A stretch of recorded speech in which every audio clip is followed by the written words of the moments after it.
सबसे पहले तुम्हें क्या चाहिए? थोड़ी सी सूरज की रोशनी। समझो, मिल गई।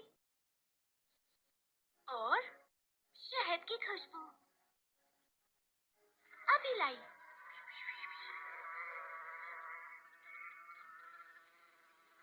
आपका बहुत बहुत शुक्रिया मिसेस बी। और माँ के हाथ का प्यार भरा एहसास। मैं लेकर आती हूँ।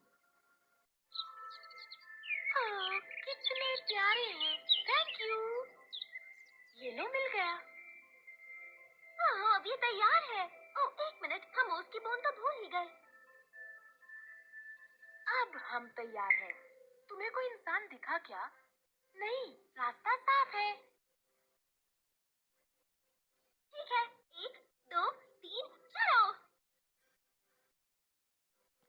तुम दोनों को मैं शाम को मिलती हूँ। Bye bye. ये रहे आपके फूल। ओह, ये तो बहुत सुंदर है।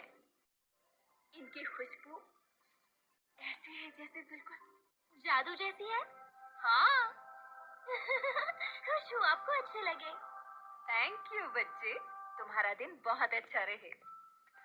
तो ऐसी थी तीनों परियां, खुश मिजाज, जिन्हें जिंदगी से कोई शिकायत नहीं थी। एक और खूबसूरत दिन।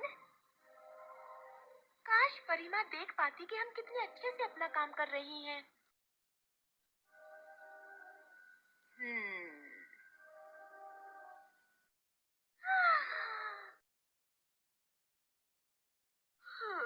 क्या टाइम हुआ है? क्या? ये कैसे हुआ? हम देर तक सोए। ये नहीं हो सकता। हाँ, वो सही कह रही है। टाइम तो देखो जरा। कोई बात नहीं, अभी हम जल्दी पहुंच सकते हैं। परियों ने 3 बार हाथ से ताली बजाई, पर हाँ, फिर से 1, 2, 3। हाँ, हाँ, हाँ। नहीं, नहीं, नहीं। जैसे ही परियां घर से बाहर आईं, वो समझ गईं कि कुछ तो है जो बदल गया है। परिमा हमारी दुआओं का जवाब क्यों नहीं दे रही है? वो बिजी होगी पिंक। सुनो, हमें स्टोर पर पहुंचना होगा। मिसेस मैल्कम सोच रही होंगी कि हम कहाँ रह गई। पर हम बिना जादू के फूल कैसे डिलीवर करेंगे? खैर, इसका जवाब हमें पता है। हाँ, इंसानों की तरह। सच कड़वा था, पर परियों ने धीरे धीरे मान लिया था। उनकी जादुई शक्तियां चली गई थी। तुम लड़कियां आज लेट हो। पता है आज कितने ऑर्डर्स डिलीवर करने हैं? सॉरी मिसेस मैल्कम, हम वो। तुमने ऐसा पहली बार किया है, इसलिए कुछ नहीं कह रही हूँ। चलो अब काम करो। उस दिन परियों ने इंसानों की तरह काम किया। उन्होंने बिना जादू के फूल डिलीवर किए। वो थक गई थी, पसीना टपक रहा था। तब उन्हें एहसास हुआ कि कल तक वो कितनी ऐश की जिंदगी जी रही थी। और उस दिन उन्हें और भी बहुत सी चीजों का एहसास हुआ, क्योंकि पहली बार वो अपनी जादू की दुनिया से बाहर आई थी। भगवान के नाम पर कुछ खाने को दे दो। ओए थॉमस, सुना है तुम्हारे पास नया खिलौना है? लाओ दो मुझे। वो वो वो बंद करो। कहाँ है वो? दिखाओ मुझे। नहीं, नहीं। मिल गया। वाह, सैमुराई, क्या बात है। अगर किसी को इस बारे में बताया तो फिर देख लेना, मैं तुम्हें। मुझे ये दवाइयाँ दे दीजिए, प्लीज। तुम फिर से आ गई। कितनी बार तुमसे कहा है कि बिना पैसों के दवाइयाँ नहीं मिलेंगी। मैं कुछ दिनों में इनके पैसे दे दूंगी, प्लीज। मेरा बेटा बहुत बीमार है। यहाँ खैरात नहीं बच रही है। मेरा टाइम बर्बाद मत करो और जाओ यहाँ से। तीनों परियों के पैरों तले जमीन खिसक गई। उन्हें एहसास हुआ कि मस्ती मस्ती में असली दुनिया पर तो उन्होंने ध्यान ही नहीं दिया, और वो सिर्फ अच्छा बनने और सबको खुश करने में ही लगी रही। उनकी आंखों से आंसू बहने लगे, और एक एक करके तीनों जरूरतमंदों की मदद करने गई। लीजिए, ये पैसे रख लीजिए और अपने बेटे के लिए दवाइयाँ ले लेना। पर पर मैं तो... ये लौटाने की जरूरत नहीं। भगवान तुम्हारा भला करे बच्ची। सुनो बच्चे, हाँ, क्या चाहिए तुम्हें? मैंने देखा तुमने उस बच्चे के साथ जो किया। तो क्या करूं? अपने काम से काम रखो। मेरी बात सुनो बच्चे, और जरा कान खोल के सुनना। अगर दोबारा मैंने तुम्हें थॉमस को परेशान करते हुए देख लिया तो मैं तुम्हें... समझ गए? समझ गया। वो खिलौना मुझे दो। मेरा समुराई। और उधर वायलेट चुपचाप भिखारी के सामने खाना रखाई, जो खाना देखकर बहुत खुश हुआ। अरे ये क्या, भगवान उसका भला करे जिसने इस भूखे को खिलाया। उस रात परियों ने ज्यादा बात नहीं की। वो तीनों अपनी ही सोच में डूबी हुई थी। उनमें बदलाव आ रहा था और परी माँ ये सब देखकर मुस्कुरा रही थी। अगले दिन से परियों ने बहुत मेहनत की, पिछले दिन से भी कहीं ज्यादा। ये आपका बुके, उम्मीद है आपको अच्छा लगेगा। वाह, ये तो बहुत सुंदर है। Thank you so much. You are welcome. अरे, लगता है तुम धूप की वजह से थक गई हो। आओ, जूस पी लो, तुम्हें अच्छा लगेगा।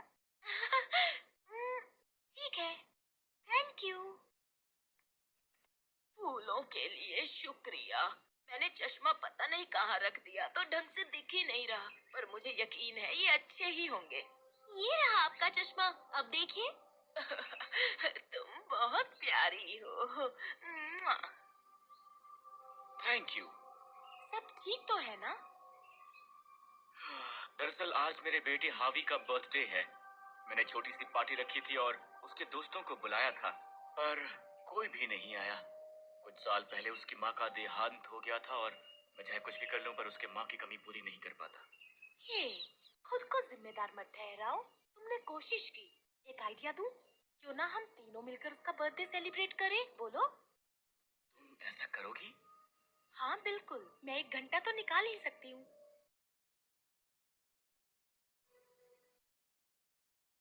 Thank you so much flora, पर फूल तो लड़कियों के लिए होते हैं। बच्चे, फूल प्यार की निशानी होते हैं और प्यार कभी खत्म नहीं होता। ये तो लोगों ने बेकार में ही रूल्स बनाए हुए हैं। बाकी तो तुम समझदार हो ही, है ना? तुम बहुत अच्छी हो फ्लोरा। हे, अच्छे बच्चे तो तुम हो हार्वी। लोगों के हिसाब से चलने की कोशिश मत करो। अब चलो हाई फाइव दो। थैंक यू मैम, मैंने इसे इतना खुश पहले कभी नहीं देखा। हे, केक खिलाने के लिए शुक्रिया। ख्याल रखना। ये लो, तुम्हारे दोस्तों के लिए, हार्वी की तरफ से। इस तरह 3 लड़कियां जो कभी परियां हुआ करती थी, उनमें बदलाव आने लगा। रोज वो मेहनत से काम करती और जरूरतमंदों की मदद करती, पर जैसे जैसे वक्त गुजरा वो तीनों थोड़ा उदास रहने लगी। ये बहुत गलत हो रहा है। इस दुनिया में इंसाफ नहीं है।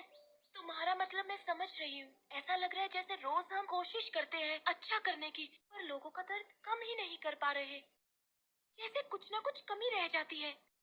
पर और हम करें भी तो क्या करें? उसी वक्त कमरे में तेज रोशनी हुई और तभी तीनों परियों ने देखा कि उनके सामने परी माँ खड़ी हुई हैं। परी माँ, आप यहाँ?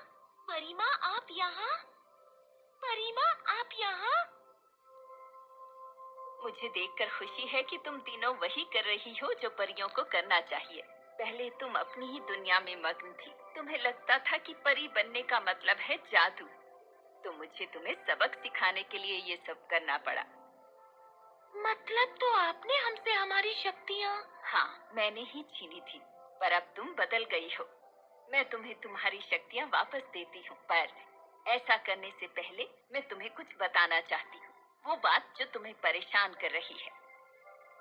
परियों ने परी माँ की बात को ध्यान से सुना। तुम्हारा दिल बिल्कुल सही कह रहा है, पर कभी कभी इतना भी काफी नहीं होता। तुम जितने लोगों की चाहो मदद कर सकती हो, पर वो कभी काफी नहीं होगी, और उसकी वजह ये है कि तुम्हारा मदद करने का तरीका गलत है। मैं कुछ समझी नहीं। परी होने का मतलब है लोगों की मदद करना, पर मदद का मतलब ये नहीं कि हमेशा दिया ही जाए। तुमने रोज उस भिखारी को खाने को दिया, पर वो फिर भी चैन की नींद नहीं सोएगा। उसे फिक्र होगी कि अगले दिन उसका पेट भरेगा या नहीं। बदमाश के साथ बदमाशी करने से दुनिया में अब एक की जगह दो बदमाश हो गए। उस लाचार माँ को तुमने दवाइयाँ दे दी, पर कल जब उसे किराए के लिए पैसे चाहिए होंगे तब तुम क्या करोगी? परी माँ उन्हें जो समझाने की कोशिश कर रही थी वो उन्हें समझ में आ गया। तो फिर बताइए परी माँ, हम क्या करें? इंसान उम्मीद पर जिंदा रहते हैं, तो तुम उन्हें वही दो जैसे फ्लोरा ने उस बच्चे हार्वी के साथ किया। उसके साथ वक्त बिताकर इस तरह तुम परी होने का फर्ज निभा पाओगी। भिखारी बांसुरी बजाया करता था, वो उसमें बहुत अच्छा है, पर उसकी किस्मत ने साथ नहीं दिया। उसकी जिंदगी में बांसुरी वापस लेकर आओ और जल्दी वो इस लायक हो जाएगा कि अपने लिए खाना खरीद सके। और वो लड़का थॉमस, उसकी हिम्मत बढ़ाओ, उसे सिखाओ कि खुद के लिए लड़े, क्योंकि आज उसे एक बच्चा परेशान कर रहा है, कल और भी खड़े हो जाएंगे। और वो गरीब दरजानी, उसे उसकी आंखों के लिए चश्मा बनवा कर दो, क्योंकि उसकी हालत हमेशा से ऐसी नहीं थी। ऐसा करके तुम सिर्फ आज उनकी मदद नहीं करोगी, बल्कि उन्हें उनका कल बेहतर बनाने का मकसद दोगी। तीनों परियों ने बहुत बड़ा सबक सीखा। इंसान उम्मीद पर जिंदा रहते हैं। ये! वूहू! ये! ये! जी, मैं कल शाम तक पक्का आपकी ड्रेस बना दूंगी। आपके पैसे हुए? ये लो। क्यों? तुम्हें ये नहीं चाहिए क्या? मैं अपने पापा को कहकर एक और मंगवा लूंगा, ये तुम रख लो। Thank you. फ्लोरा, ये तुम्हारी दोस्त वॉयलेट और पिंक है ना? हाँ, खैर तो मेरा काम यहाँ पूरा हुआ। चलो देखते हैं कि अब किस परी को सबक सीखने की जरूरत है।